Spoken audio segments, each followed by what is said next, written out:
Good evening.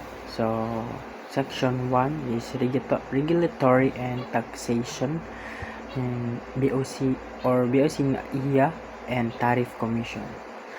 Number 1, CMTA, Republic Act 10863, the Customs Modernization and Tariff Act. It is the law that updated Philippine customs to meet global standards. Observation is, at the Tariff Commission, we learn that the CMTA is the backbone of our profession, guiding everything from classification to policy. Number 2 is de minimis value, the threshold or the 10,000 pesos, where imported goods are exempt from duties and taxes. My observation there is, at BOC or Bureau of Customs na iya, we saw how this speeds up the release of small e-commerce parcels. Then number 3 is HS code, the harmonized system code, a standardized number used to classify products worldwide. Observation is, Engineer Irish Castiano, the one who explained that one wrong digit can lead to massive penalties for an importer. 4 is HTN, or the Asian Harmonized Tariff Nomenclature, an 8-digit system used for trade within Southeast Asia. And our observation is, we learned how this allows Filipino products to enter neighboring markets with lower tax rates. Then number 5, tariff classification ruling, an official document issued by the TC that confirms the correct HS code for a product. Next, our observation is, meeting Linli P. de la Cuesta showed us how these rulings provide legal certainty for traders. Number 6, lodgement. The act of electronically submitting a goods declaration. Observation, we saw how TCIS OAS 2.0 system at the Commission has made this application almost paperless. Number 7, selectivity system, a risk management tool that sorts shipments into green, yellow, or red lanes. Observation is, this helps the Bureau decide which containers need a physical check. Number 8 is physical examination, the manual inspection of goods to verify description, weight, and also quantity. Observation is, seeing the exam areas at the port made me realize the physical stamina required at this job. Number 9, non-intrusive inspection.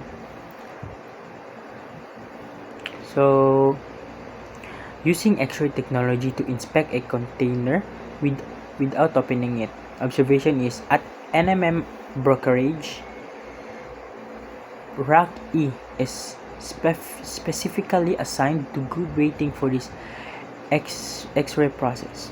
Number 10 is assessment of duties and taxes, the process of computing the total money an importer owes the government.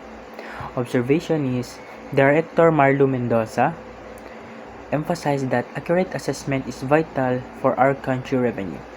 Number 11 is AWB or Airway Bill, the transport document for air freight that act as a contract of carriage. Number 12, abandoned goods, cargo that stays in customs custody too long and becomes government property. Observation is, at NMM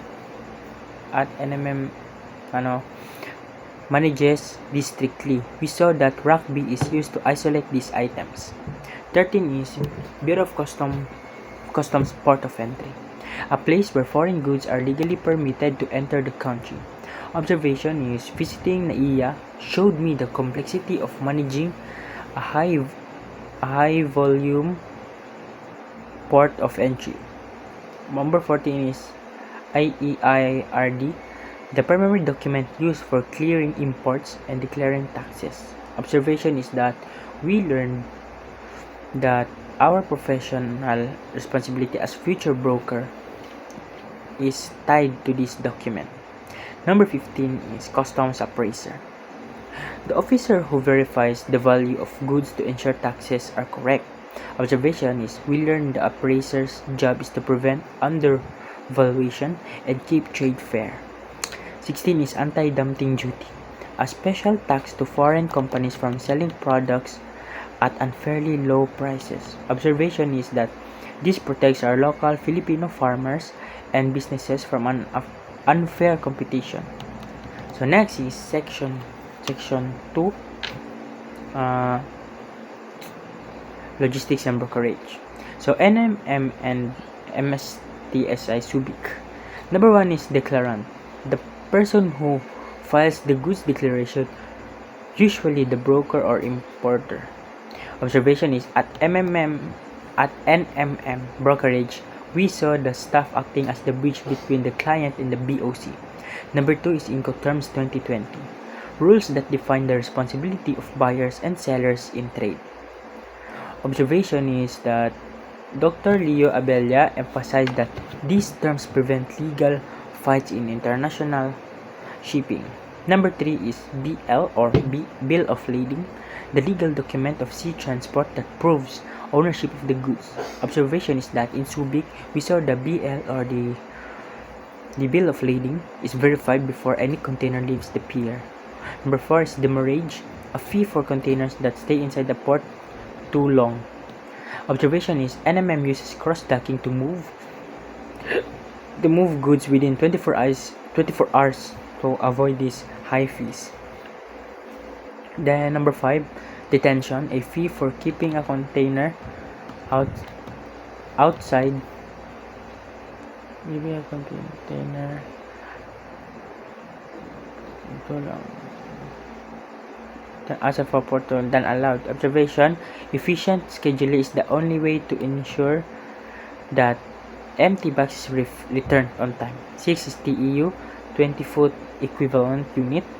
So the standard measurement for container capacity. Observation is seeing the Subic Bay Freeport helped me visualize that a high capacity terminal looks like. So 7 is stevedoring, the loading of or unloading of cargo from a ship. Observation is watching the cranes at the Subic pier. Subic pier showed me the high coordination needs at the shore. Number 8 is arrastre, the handling of cargo on the pier while it is waiting for pickup. Observation is this is the physical work of moving containers from the side of the ship to the yard. So number 9 is manifest, a list of all cargo on board submitted to customs before the vessel arrives. Observation is we learned that a late manifest can lead to heavy fines requiring brokers to be fast. 10 is freight forwarding, a service that organizes the transport of goods of other across borders. Observation is this tour showed me how forwarders act as the travel agents for global cargo. Number 11 is supply chain visibility, the ability to track a product from the factory to the customer in real time. Observation is modern tools like the Philippine Tariff Finder are making this visibility much easier.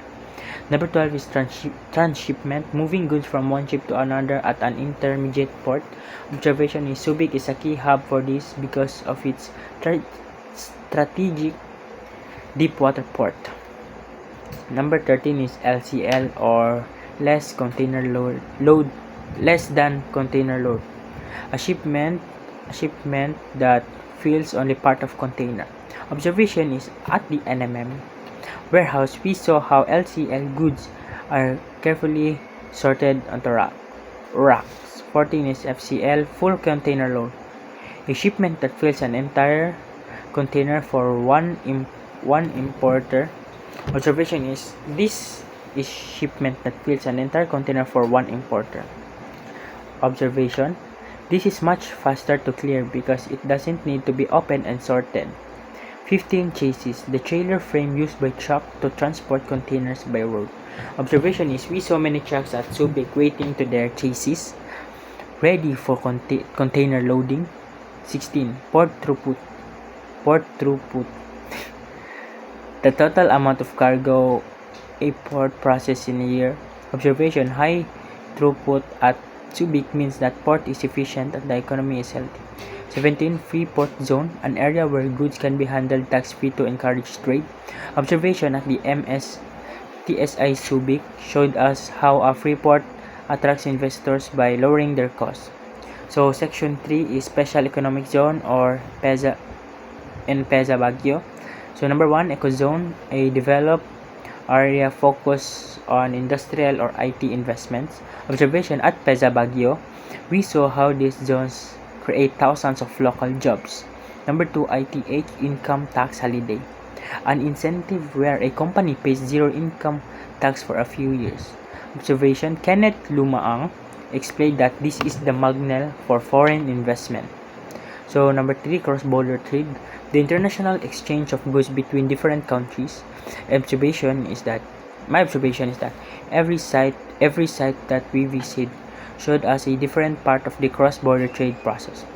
Number 4 is indirect export. So selling materials to an ecozone firm that exports the final product. Observation is this helps local Filipino businesses benefit from global trade. Number 5, zero-rated VAT, a 0% tax on exports to make them more competitive in world markets. My observation is this incentive ensures our products are priced fairly against other countries. Number 6, customs territory, the part of the country where customs laws applies in full. Observation is that moving goods from a zone to the territory requires a permit and tax payment. Number 7, admission, the legal entry of goods into a zone without paying duties. Observation, we learned companies must be used Form 8105 inbound to document this entry. 8, PEZA Gate Pass, the final document needed to move goods out of the zone. Observation is that this is the form outbound. Without this, the security will not reach the truck. Number 9, constructive exportation, a sale treated as a export by law, even if the goods stayed in the Philippines. Observation is that this applies when a local seller delivers parts to a PEZA factory. Number 10, certificate of origin or CO, a document providing which country a product was manufactured in. Observation, this is vital for getting lower tax rates under trade agreements. Number 11, surely bond, a financial guarantee that an importer will pay their duty at a later date. Observation, this allows for the tentative release of goods while taxes are finalized. So section 4, operations and standards or good manufacturing. 1, GMP or good manufacturing practice systems to ensure products are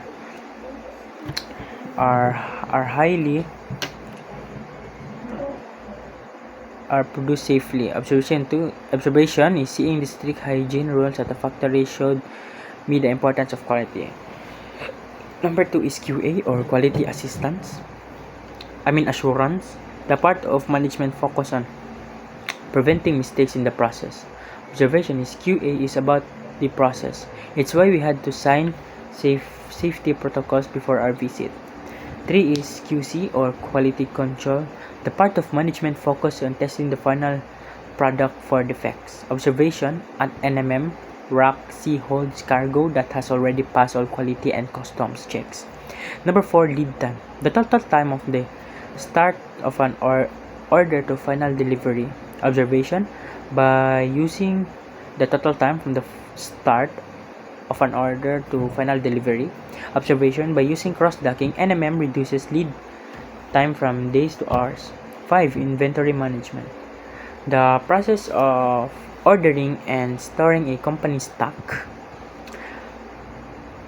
Management, by using cross-docking stock. Observation is that the A to E rack system at NMM is a perfect example of inventory management. 6 is just-in-time or JIT, receiving materials only when they are needed for production. Observation is that this prevents Ecozone factories from becoming overcrowded with raw materials. That's all. Thank you.